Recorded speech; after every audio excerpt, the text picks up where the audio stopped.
What's up, dudes? Unfortunately, due to technical issues, some of the audio doesn't quite sound just right. It's a great episode, though, so make sure you stick around. You'll hear some cool facts about a project or two that never came to be. So, without further ado, enjoy Gremlins, the original script and the novelization. Autobots, roll out. Many hundreds of years ago on the planet Enz, a great inventor named Mogterman created a new species of animal. These peaceful and intelligent creatures, which he called Mogwai, were designed to be goodwill ambassadors throughout the universe. We're talking Gremlins, the original script and the novelization. Hit it!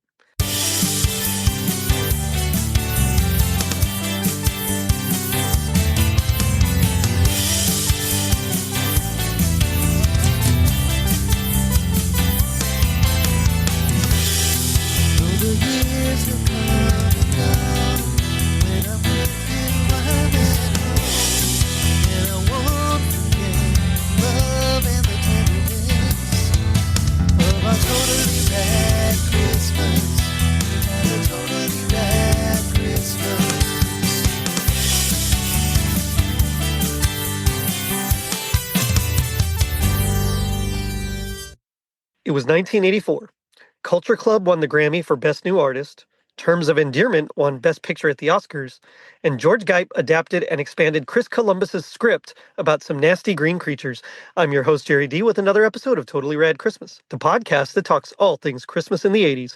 Toys, movies, specials, music, and fads. If it was gnarly during Christmas in the 80s, we got it covered. Now, joining me is a Totally Rad Christmas all-star. It's Eisner-nominated, Freeman Award-winning author, artist, and adventurer, Ryan Estrada. Ryan, how's it going? It's going great. I'm excited to talk about the weirdness of what could have been. Somewhere in an alternate universe, people got the really hardcore R-rated version of Gremlins. Yes, indeed.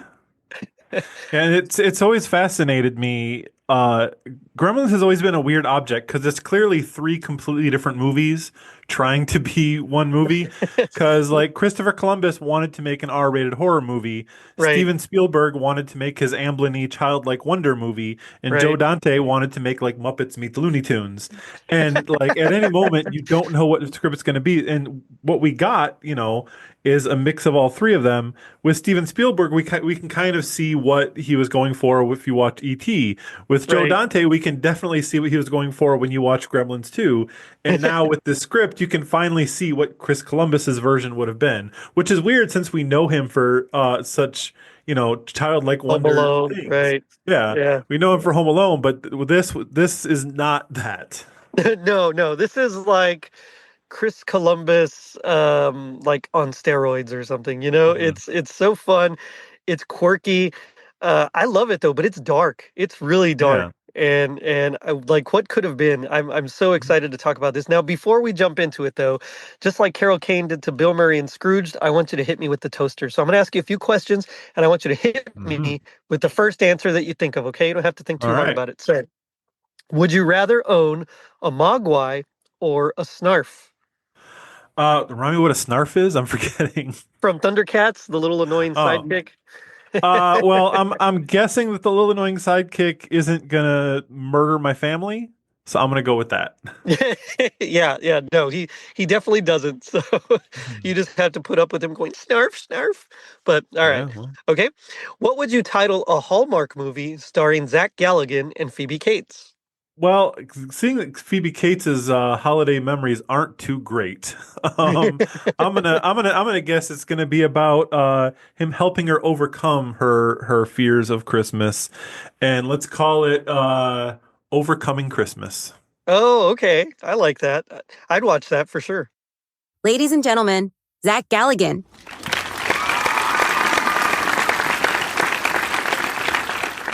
Hey there, this message is for Jerry D.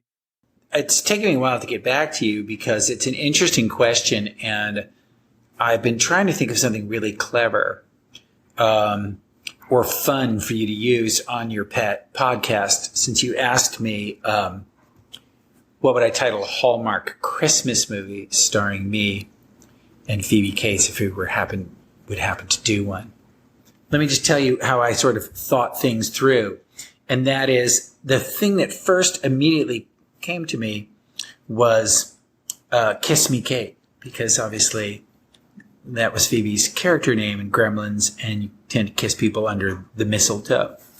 And it's obviously a play on the famous musical that was done about taming the shrew. And then I thought that was sweet, but I didn't think it was a sort of cheesy and hallmarky enough. So I really was stumped for a long time. So I kind of cheated and I asked some AI chatbots for suggestions, and they came up with two really ridiculous good ones. I almost came up with the one that I'm going to tell you, but one was Christmas Gizmo Glow, which I kind of liked. But the one that I just thought was the best and the funniest was Mogwai Mistletoe Memories. That's it. Mogwai Mistletoe Memories. So those are the three. The one that I would have picked, just right off the bat that came to me was Kiss Me Kate. And then I like the other Christmas Gizmo Glow because it's pretty cheesy and dumb. And Mogwai Mistletoe Memories. That seemed to be the winner for me.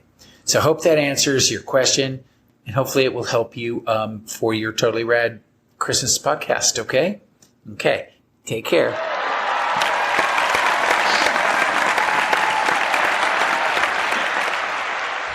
And finally, which 80s cartoon character is most likely to fight Gremlins? Let me see. Which 80s cartoon character? I'm gonna go with Thundercat, just because you just mentioned it. I put it in your head. Yeah, that's Yeah. all right. I like that. Got them big swords, just chop them in man, half. yeah, Good. I'd watch the heck out of that for sure. But that's just a way for our listeners to get to know you a little bit better. So thank you for that. Now, like as we mentioned earlier, we're here to talk about Gremlins.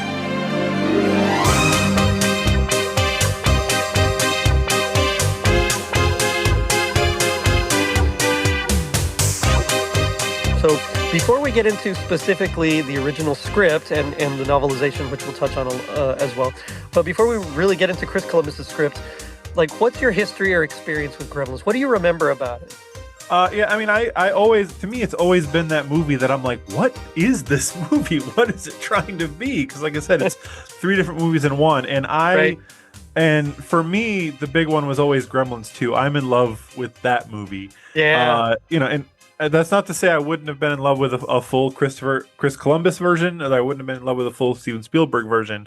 But for me, just that clarity of vision, where it's like, hey, if you want me to make another one, you got to let me make it the way I want to make it. And it ended up a very strange movie, but it ended up someone's vision, and I loved it. And so that was what it always was for me. Okay, guys, Gremlins 2. I'm telling you, this movie should write itself.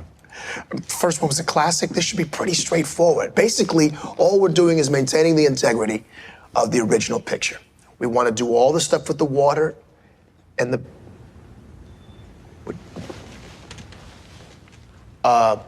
Can we help you? I'm sorry. Let me introduce myself. Hi, y'all. My name is Star Magic Jackson Jr. I'm the Hollywood sequel doctor. So studio just brings me in to oversee things when they about to drop a deuce. And then I always loved Gizmo. Gizmo's my guy, and yeah, I'm fascinated by the movie, even if as a kid I never quite got what it was going for. No, and I'm right there with you. So this is one that I actually saw in theaters. It was a double feature because they came out the same day as Ghostbusters. So my parents took me to Ghostbusters, and then they took me to see Gremlins because all the commercials made Gremlins out to be, a nice, fun family adventure. And then, these horrible little green monsters came out and just scared the heck out of me as a kid. But that's like my earliest memory is we went to the mall because the movie theater that we went to was attached to the mall. And so I remember walking to the theater being very excited and then being scared out of my mind and then falling asleep and waking up just in time to see Stripe melt. So, it was just one of those things. But I love the movie as well. It is an oddity because you're right. There's like tonally, it's all over the place, right? I mean, we get Mhm. these zany gremlins Christmas caroling and throwing Miss Deagle out of the house, and then all of a sudden we cut immediately. Well, not immediately, but all of a sudden we cut to like Kate telling this really deep, emotionally scarring story about Santa Claus. Mhm.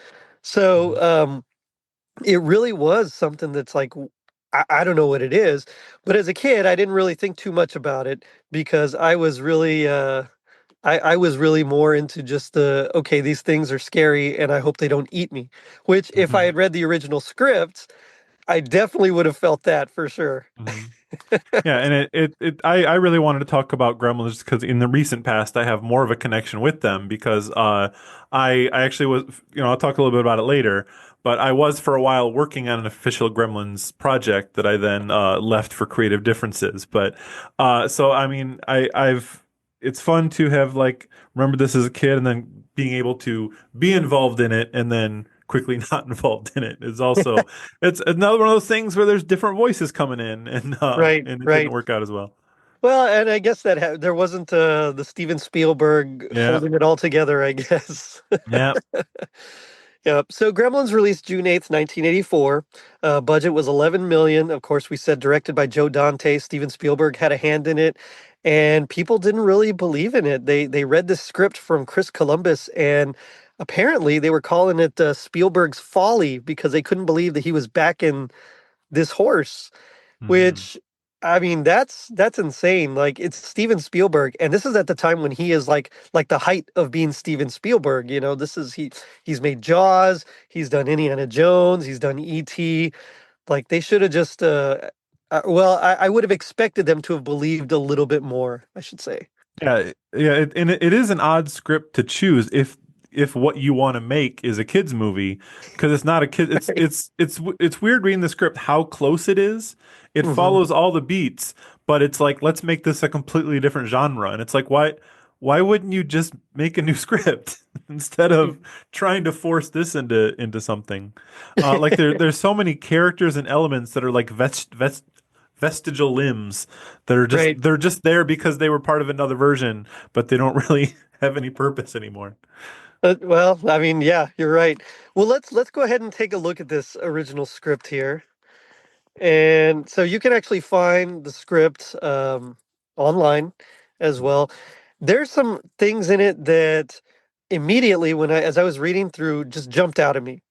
So of course the names are a little bit different. Billy is still the same, Lynn is still the same, but Kate is not really Kate. There's like a whole element where in the beginning Billy like buys a sword. Oh yeah, he loves that sword. It's like, what is this? It's just like, and it's the whole thing of like, if you have a hammer, every problem is a nail. That dude has a sword, and he's going to use it in every scene. But I think what really surprised me was that Gizmo is the one that ends up turning into the Gremlin. He's like the Hmm. leader. He becomes essentially Stripe, Hmm. and that surprised the heck out of me because apparently it was Steven Spielberg that really wanted him to be a separate character to have like a good Gremlin or a good Mogwai. But I was not expecting that at all. Yeah, I mean, what I found strange about that is that it never even made it clear which gremlin was Gizmo, and Gizmo didn't have a name in it. He was just a Right? Mogwai. He was just But Mogwai. it's Yeah.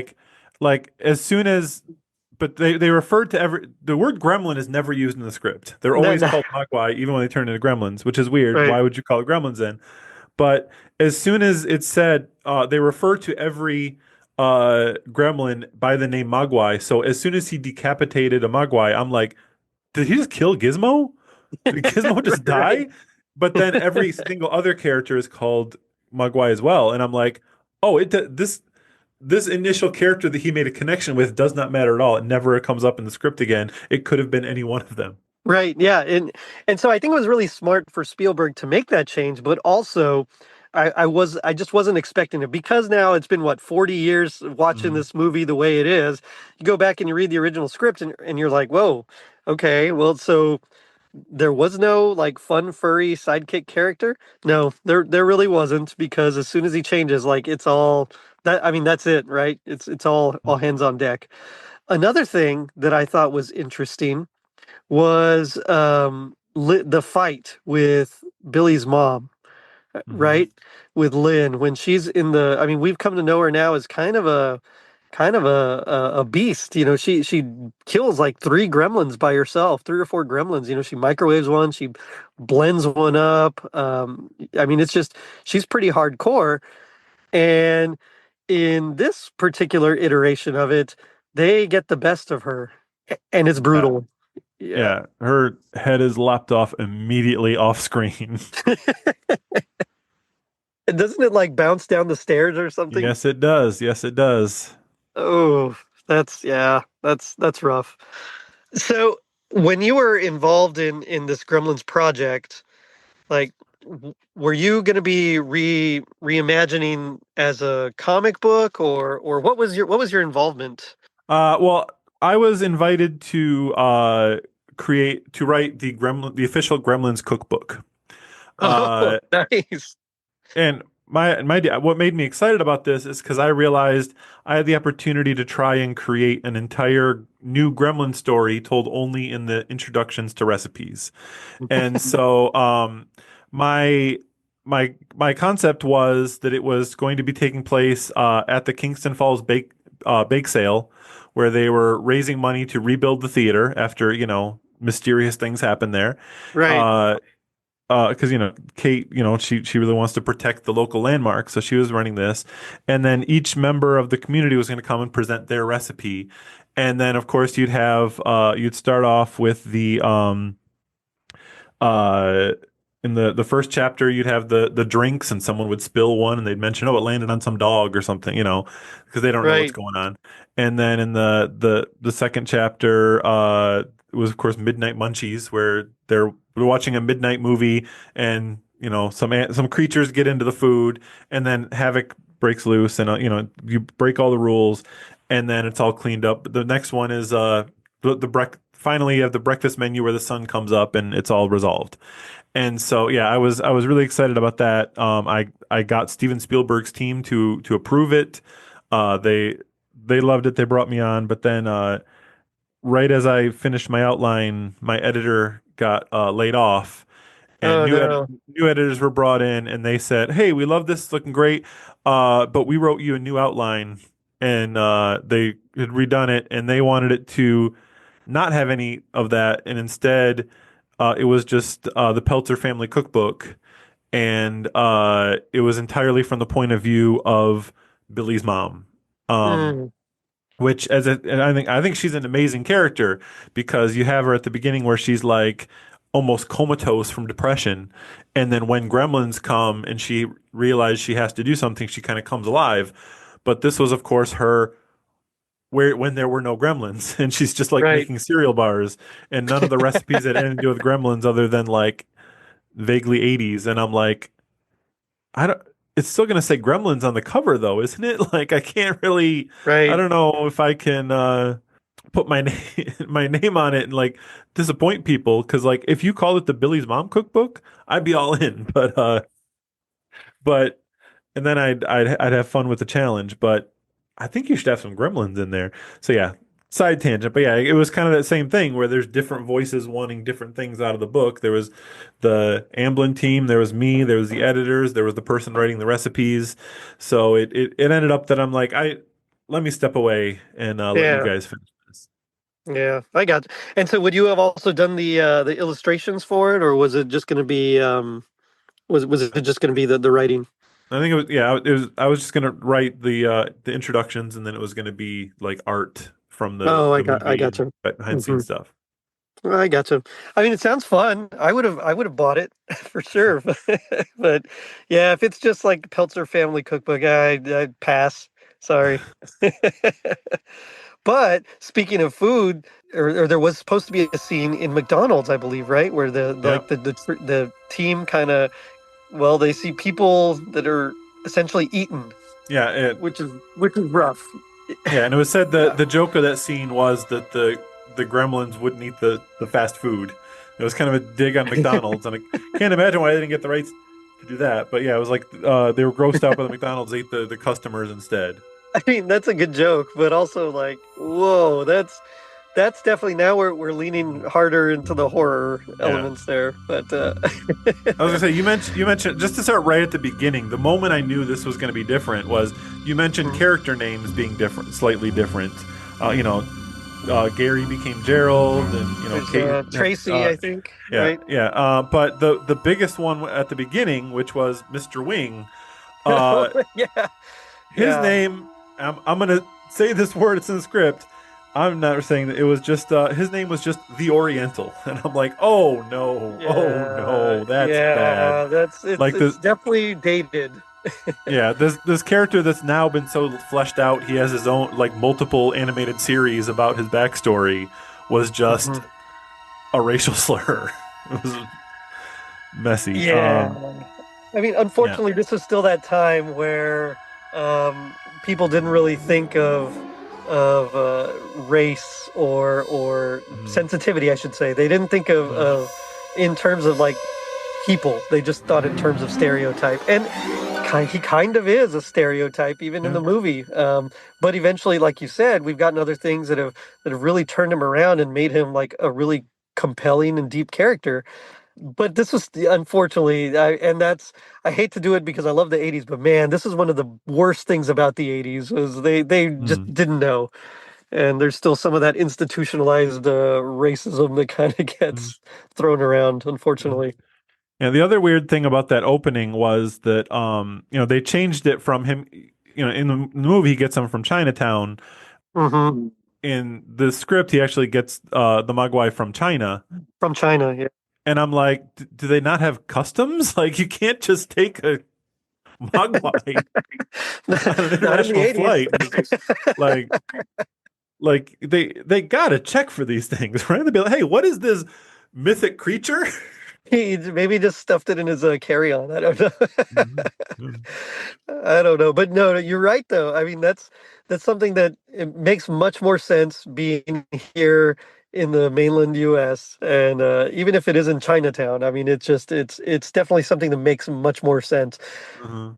We also get Mrs. Deagle in the script. Yeah, and that we also got the fun of a lot more abuse thrown at her from Billy, and that's another of those like vestigial things where like the entire point of her character was leading up to Billy having a moment from going weak to standing up for himself when he screams at her to f off in the middle Right. of the bank, and like they're clearly not going to do that in a use that kind of language in the Steven Spielberg version, so she's just kind of there. Yeah. But yeah, in this one, there's very much a scene where she gets told off for, uh, always insulting him at the bank. And Billy actually is a little sassy. You know, Yeah. he ends up coming back, which is nice. It's nice to Hmm. see him stand up for himself. So Mrs. Deagle is described as an elderly woman, a real prude, tight lips, heavy makeup, bleached hair, cheap fur coat. I like that description of her. It's fitting of her character, you know, Hmm. because everybody knows someone that's stereotyped like that. Hmm. So and then yeah, so Kate is Tracy was her name, right? Hmm. Yeah. And she's another teller. Says she's pretty, big brown eyes, sexy smile, long dark hair, perfect figure, 25 years old, which actually was nice to read because it is hard to pinpoint exactly how old they are in the original. Hmm. Like you know that Yeah. they've graduated, but that's like kind of where it ends, you know? Yeah, well, that's another one thing. Like in the movie, the whole thing where his best friend is Pete, played by Corey Feldman. It's like, why is his best friend a child? And that's because they cast Corey Feldman before they cast Billy, and so Right. they're like, but they can't like take away his contract. So like, okay, I guess I don't know. They're vaguely kids. Who knows? Um, but Right. yeah, so like, and Pete is another one of those like vestigial characters where like his whole purpose in this script was to die a horrible death, and then Mm-hmm. they took out that horrible death. So it's just like, let's bring in a big star for no apparent reason. He's just kind of there vaguely a little bit and then disappears. Then luckily we were blessed. Tracy was Phoebe Cates, so Mm-hmm. And we, Yeah. we were blessed with that, so that was nice. Yeah, you talked about Gerald being actually named Gary, and I think in the script he was a security guard, wasn't he? He wasn't like a higher up in the bank. Yeah. Yeah. Yeah, Yeah. Yeah. yeah, He was actually the son of the cop right, or the right. brother of the cop. He's related. Yeah. And it was yeah, it said he's 30, former high school jock, dark, thick hair, deep Hmm. brown eyes, muscular, a strong, handsome face. Hmm. And it's I think he and Tracy are actually dating in this, aren't they? Yeah. If I recall. Mm-hmm. Yeah, he has a much bigger part in this movie in that he's not only dating her, but he has this family relationship with the police, and he ends up going with them on the entire, Right. and in one of the fight with him becomes one of the climactic elements, and since that was all taken out, and then in the movie they even like they found other things for him to do by being trapped in the bank, they cut all that out too. So that's another thing where Judge Reinhold is this vestigial element where it's like. Why Right. is he in the movie? What is he doing? He never has a plot resolution. He just kind of is there and disappears. But yeah, Well, he had a lot and more there to is a do. deleted scene, right? There's a Yeah, deleted there is a scene where, deleted scene where he's trapped in the bank. Yeah. right, right. And they just like leave him there Hmm. because he thinks they're trying to take his job or something. Yeah. Yeah, we also get Dory Dougal, who owns Dougal's Antiques. That's where Billy gets that awesome like 10th century replica sword or Hmm. whatever it is, Excalibur sword. I think there's also remnants of that in the original or in the final cut because Yeah. isn't Kate trying to save Dory's? Yeah, that's the bar that she works at. And so there is a character playing that character is so he's a big character in this movie in that he's with them for the entire final fight. That's where they hide out. He's actually the one that delivers the Santa Claus and the chimney monologue that they got rid of the character like we got to keep that monologue that you know makes it so that the parents can't show their children this movie because they can't hear the end sentence of what she figured out. But yeah, they had to have it. But they did. So there is a guy like just randomly standing in the background that's the owner of the bar that is that character, I guess. But he's just an extra now instead of one of the main characters.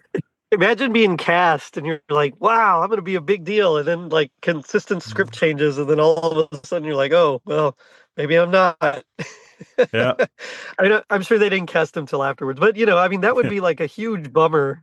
So, Hmm. um, yeah. So we're talking about this being more vicious.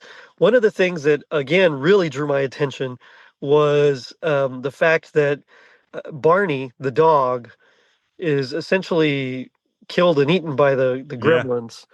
Hmm. Yeah. Yeah. I mean, Another very early bloody death. Yeah. and that I could see happening in a lot of 80s films, but I don't know what made Steven Spielberg read this and say, "Yeah, we're not doing that." Um, or like see about the dog being eaten and be like, "Yeah, we're gonna pick this movie." I don't know what it was that drew him in, but I cannot imagine a dog being murdered and eaten in one of Spielberg's movies. Yeah. And to make it to have him read the script and be like, this is perfect. If instead they dangle him from some Christmas lights. Yeah, exactly. Like, yeah, we'll just kind of faux hang him. But just like in the movie, Pete accidentally knocks over a water bottle and splashes drops of water on the Mogwai, and we get four new Mogwai after that. So a total of Mhm. what, five, and then I think three more were born. Mhm. Yeah, So there's and this the strangest thing about this is that they don't actually know the rules. Like in the movie we saw, right. the rules are explained immediately, and they know this. In this, they don't know any of the rules. They're just like, hey, here's a weird thing, and they figure them out as things happen. And the rules are actually different as well. Uh there's another extra rules that they always stay together. If you take one, they'll follow each other, and they're always drawn to water, which is not a thing in the movie. And yeah, they never actually list the rules. Just and I don't even if it's ever made clear that it's after midnight. It's just after eating that they turn. So it's the rules were very much like someone was at some point was like we need to explain this a little bit because it doesn't necessarily make sense. That's right. But even the rules they end up making up don't really make sense because Yeah. time zones. It's after Yeah. midnight somewhere, so I don't know. Yeah. Like somehow they have a mystical knowledge of time zones and when they can eat or not. Yeah. But the teacher, the professor, right, the biology teacher, Roy Hansen, he also ends up with a much more grisly death. Doesn't he end up with Mhm. a bunch of needles like in his face Yeah. Yeah. instead of just the one sticking out of his rear? Mhm. So, but they take it to Mr. Hansen because they think, well, he might know something. And I want to say that he was like he taught them about like finding new creatures and things like that. And so they were excited to take it to him. Mhm. Yeah, yeah, it's yeah. He's another character that was different here, and they had a lot more back and forth with him. Billy hears something in the night. They get up, or he gets up to investigate it. And this is kind of what my understanding is that this is what gave what gave Chris Columbus, sorry, the inspiration was when he was living in New York, he would hear like some of the rats moving in the walls, and that kind of uh, really drew him to write the script. Well, Billy hears noises getting they're crisper, they're clearer, they're louder. So he grabs his sword, he walks down the stairs, and Loves this that is where sword. yeah, yeah, exactly. I mean, if I had a cool sword, I'd probably carry it around too. But like he takes it downstairs, and that's where they see that he sees all the creatures around Barney, and they've killed the dog, and they're just eating him. Mhm. And it says, I love this. Their bright green eyes are fiery. Blood covers their mouths. They smile. They giggle. Billy screams. Like that's horrifying. Yeah, and they're yeah. So that's But interesting thing about the green eyes. Like that's the only part of them that's green. It doesn't say they're. I think they're like brown or something. It says they're brown. They they're have white brown. Yeah. horns. They have no ears. And they have long tails. So very different from what we saw. And they're never once called gremlins. They're just mogwai. They're just Mogwai. Well, and I think Mogwai doesn't it mean like demon or devil or something like that. Well, I think Uh, in the script, I don't think that's in real life. well, yeah, I mean Yeah. it's yeah. It's not really a word. I don't believe, Yeah. but by that time they're all of a sudden in these pods, right? There's these 9 pods. They're like 16 inches long, 12 inches in diameter, wrapped with a vein-like wiring and covered with a thick syrupy glaze, which that's pretty similar to what we actually see in the film. It's messed up. And he goes back to talk to the doctor, the teacher about it, and he's like, well, they're animals. What do you expect? They were hungry. Their food's like their main concern. So yeah. Mm. I wonder, is it just eating or is it eating like flesh that actually turns them? Because they don't really describe it. Yeah. I don't know. It's something that would have been nice to have learned, and I guess that's why they made up these rules. It's like the three rules. That's actually like the marketing hook of the movie. They like I think the original trailer was just the three rules, and that like every kid knew those rules. And here Right. it's here they make such a big deal about certain rules here about how they always stay together and always drawn to water, which is weird because those are not rules in the actual movie. No, they're not. Yeah, so Billy, what does he say? I think you're an ugly old fart to Mrs. Deagle. I mean, he really talks back. And this is where Lynn goes up to the attic to check. And it's pretty awful. Yeah. Billy runs home just like in the actual film, but he's just a little too late. And it's sad that the mom gets so little characterization here. Although they do make it more in the movie we see, she's just always kind of zoned out and sad. Where in this one they very clearly say that she's popping Valium the entire time. Valium, yeah. I mean that's like totally 80s. Right? Yeah, which I don't think Everyone's that's got a not Valium. necessarily a change because if you watch the movie, she's very clearly on Valium, but you don't physically see her popping the pills and you know. It's like, what's my character's secret? Just in the movie, I just love that scene where she's like slowly chopping carrots, and you see there's like a mountain of carrots that she just didn't even notice how many she's already chopped because she's just so Yeah. zoned out. She's zoned out for sure, yeah. But the gremlins attack, and Billy raises his sword and swings and hits the creature in midair. I mean, Mhm. I like it. It says thick green blood pours from a deep wound. he stabs the creature and it dies with a long hiss. I mean, there's just things that, but he does see his mom's body just dead. She's covered with bites and scratches, and he notices all the cocoons, and he runs out, which I would too, man. I'm not gonna lie. So there's all these. We get a lot of the more of the gremlins kind of Mogwai, I should say, wreaking havoc. We see footprints. I want to say that there's even they talk about the wouldn't them walking in the snow, wouldn't that change them? And it's like, well, no, it's not water technically. It's frozen, so it does have to be liquid for it to affect them. Mm-hmm. And I know they do expand upon that in the novelization as well, where they speculate on the nature of the liquid, and so it does have to be in liquid form. A solid water won't make them change, and I thought that was interesting, because as much as we get the explanations for for the three rules of all that, we don't get the explanation for anything else, like what's their origin. And I like how in the actual novelization, George Geip, he really goes out there with it. So they're like an experiment created by this guy that's supposed to bring peace to each planet, but then it so somehow he like missed a decimal point or did something wrong, and so they also just go crazy, and if they hit water, then they just like turn into these vicious creatures, and they've destroyed like civilizations. And I mean, it's great. yeah. If George Geip is an interesting guy, I don't know if you've read. So the cartoonist Ryan North had a book that he wrote one point called "B to the F," I think it's called, which is just a book length review of George Geip's review of George Geip's adaptation of Back to the Future, where he did similar things and just made up his own nonsense. He was like the go-to guy that like, we don't have home video yet. People want to relive these movies, so let's make a Right. novelization.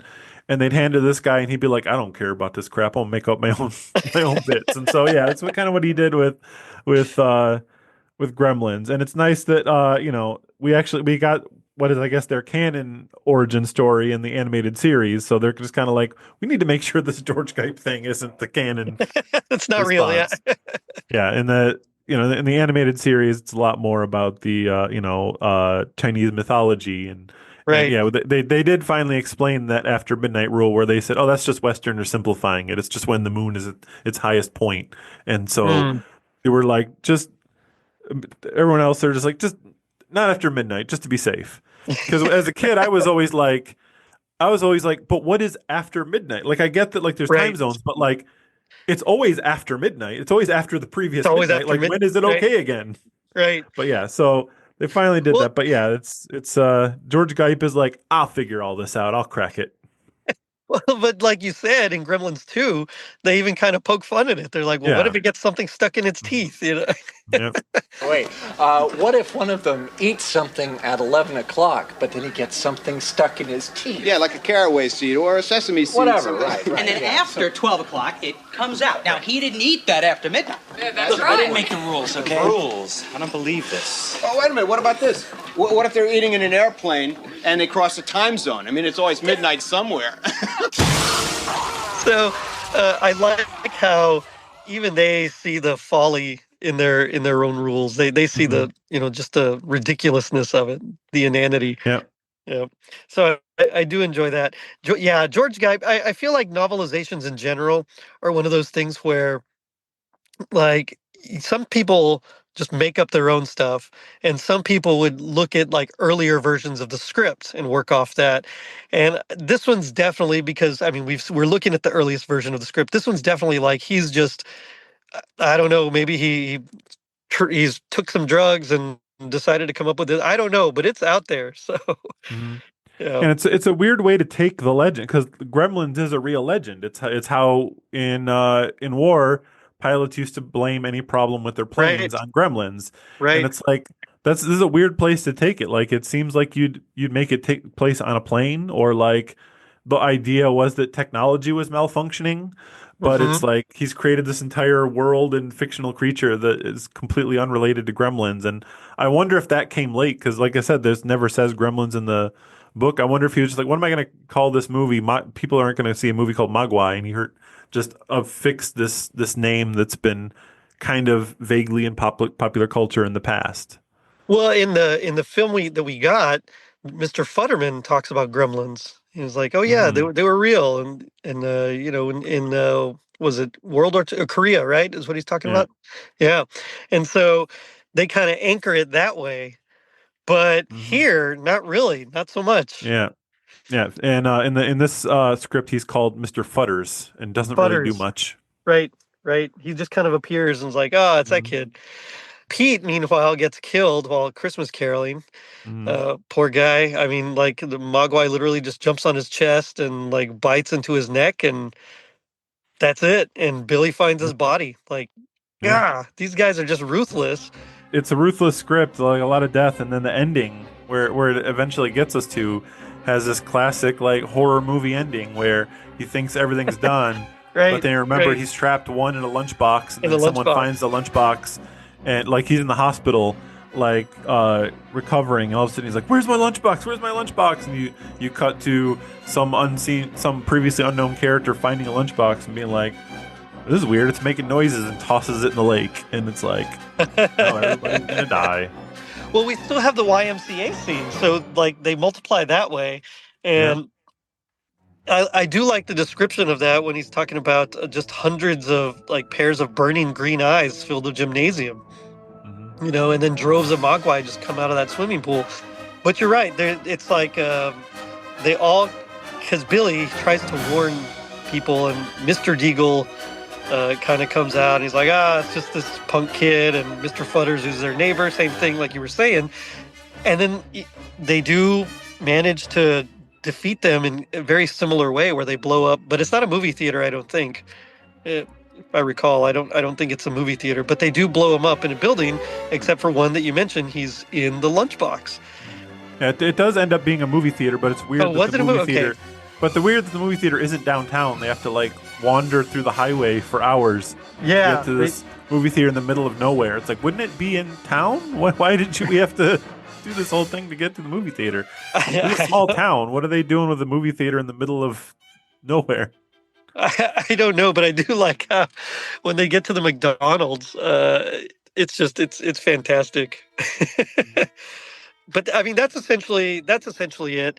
The book, the novelization, really the only thing I really wanted to hit about it was just that strange intro about Mugturman and the random alienness of the Mogwai. I don't know. It's like, why did he think that was necessary? But it's such a stark contrast to Chris Columbus's script, right? Where we get these half-eaten people in McDonald's. We get this horror movie ending with the Gremlins are still going to be, because now it's this Gremlins all wet, you know, and then all of a sudden we get this alien out of his love for peace just developed this creature that was going to be helpful and everything, like the ultimate gift to new civilizations. And it's just such a, like, there's a huge dichotomy there. Excuse me. Yeah, we missed out on something that could have been wild, because famously the reason his Back to the Future novelization is so weird is that he was working on it at the same time as the movie, so they gave him the original script to work from and then changed everything for the movie. Yeah. So imagine if they had given him the original script of Gremlins and then he didn't know they had made it kid friendly, and all of a sudden kids are like, "Oh, I'll read the book," and like, what happened? No, mommy, no. Mom was beheaded. Yeah, that would be a little rough there. Well, I am sorry to say that we didn't get to see your Gremlins cookbook. I think that would have been super cool. And last year for the Totally Rad Christmas Awards, I did something similar where in the middle of the actual awards, I just had like little snippets of Gremlins attacking. But I would have loved to have read that. I think that would have been a lot of fun, and just something better than a normal standard cookbook. Especially if it was 80s recipes, because some of those were not great. Yeah, I had a lot of fun, like, going through both movies and finding anytime anyone ate anything, and adding that in there, and like all of Rand Peltzer's inventions that made food and how to recreate Right. that. The And yeah, juicer. his weird inventor thing wasn't really a thing in this book.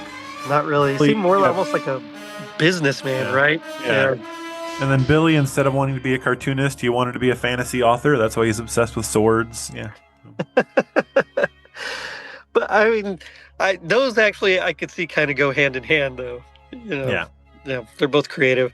Yeah, it's some strange choices. I think overall they did make the right choice, but I would still like to see. Still would like to see this version made. Just I, unfortunately, I feel like nowadays if they were to do it, it would be a low budget Yeah. thing just to get it out. But It'd it'd be be interesting. Ghoulies. Yeah, it'd be Ghoulies, exactly. Yeah. Yeah, it'd be Critters, something like that. So yeah, I'm really wondering when this third Gremlins movie they're working on comes out. What is it going to be? Is it going to be the Chris Columbus one? Is it going to be the Spielberg one? Is it going to be the Dante one? Because those are completely different films. But yeah, Yeah. we'll see. I'm a Dante man. I'm hoping they go Dante. I agree. I love Gremlins too. The Bat Gremlin was Oh super yeah. cool. The lightning or electricity Gremlin. I mean, the Spider Gremlin. With Spike. There was some cool stuff that they did, and of course they all just played it up, and there was a little bit of social commentary and on animal testing and maybe we're all kind of animal. I mean, it was neat. I liked it. I thought John Glover was phenomenal in it, and it just added lots of humor that, while present in the first one just took itself a little more seriously. Mm-hmm. And but I mean, as a kid, I loved the second. It was Oh, yeah. phenomenal. Yeah, so I agree. I hope it's a little bit of that one. Do we know who's directing? That's the third one. Is it also Joe I'm not Dante? sure. Not Yeah, sure. I don't either. Yeah. Only rumor I've heard is it's supposed to finally take place on a plane. So Nice. let's hope they bring it back to the original legend. I hope so too. What would you say is your happiest like memory or moment with Gremlins? And you can talk about Gremlins in general, or the Yeah. scripts in particular, or anything else. I think my best moment was so I mentioned that I got more into Gremlins as an adult, and that's all started off when I was on another podcast talking about Gremlins 2. I was on the Graveyard Shift Horror podcast talking about Gremlins Nice. 2, and I decided to do a little like prank on the host that he didn't know this was happening. It was a little surprise. I made a little fake Gremlins like you mentioned with the Gremlins interrupting, except I actually got Zach Galligan to record it. And so Awesome. I just pretended like my mic wasn't working, and I was just like, "Can you guys hear me? I can't hear anything." And they were like trying to troubleshoot and everything, and I started playing like the Gremlin noises, and then Zach Galligan was nice enough to actually record the Hulk Hogan monologue from the second movie, but as himself. And Nice. then he was the one that got rid of the Gremlins. And that was so much fun because what was really fun after that is that like that podcast took like hours to record, and my wife was like waiting on me to eat. She didn't know it was going to take that Oh, long. no.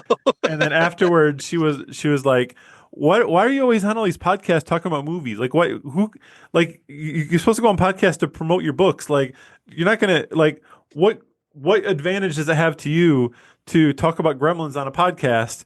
And then the next day I got offered the Gremlins book because I'd been in a podcast talking about Gremlins.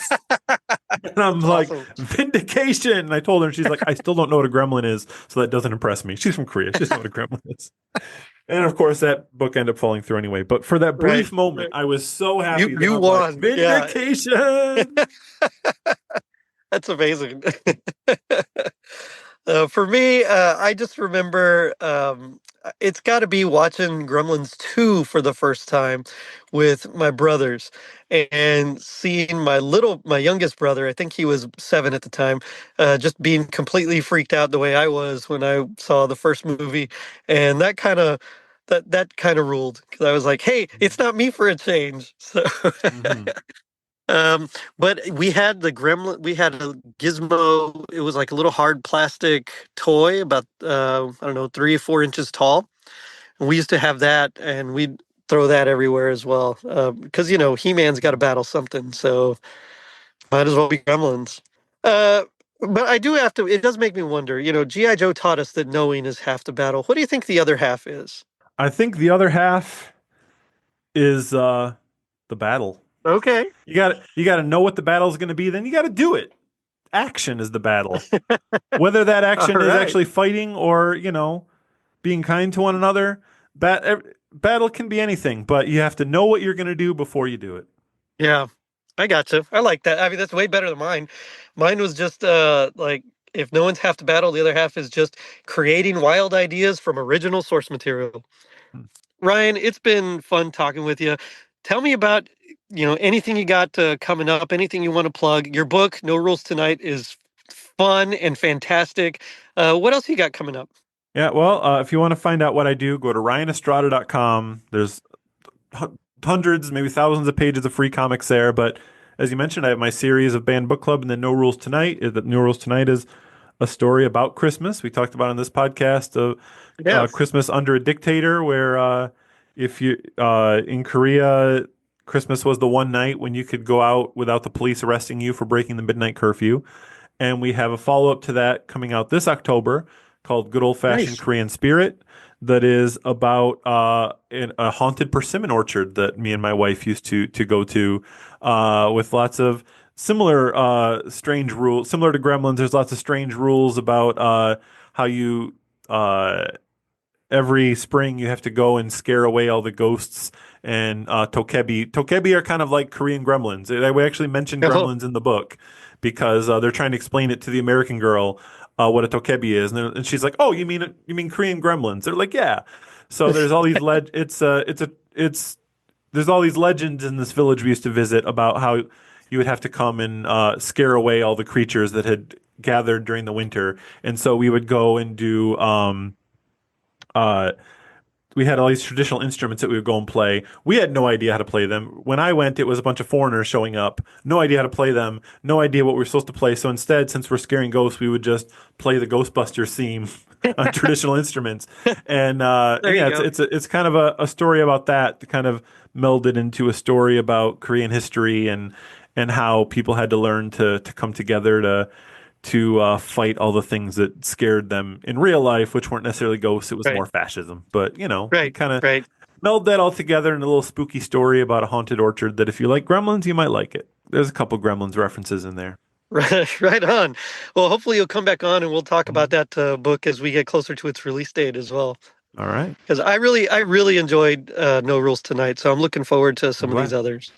Yeah. Excellent. So thank you. I'm just going to say, Ryan, it's been amazing. Thank you again.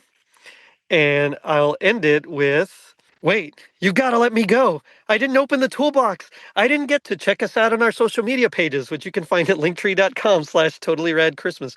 And if you're feeling like Gremlins feasting on not McDonald's, leave us a review on iTunes. It helps us reach more people and spread some rad holiday cheer. Now, don't forget to check out our merch shop on tpublic.com and our super dope website, totallyradchristmas.com. Bye, Billy. Later, dudes.